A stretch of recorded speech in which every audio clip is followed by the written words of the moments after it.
How to use your TPI dc7 flue gas analyzer when doing your flow and return temperatures.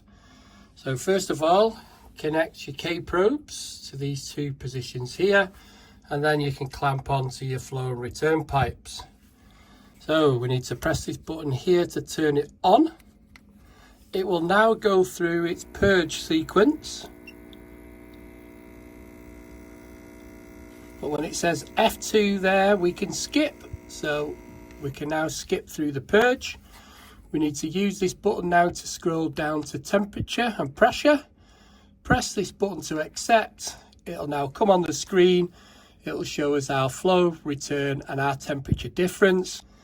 And we can even connect a tube onto this point here, and we can actually take the pressures of the boiler as well. So that's how you use your dc7 on flow and return temperatures.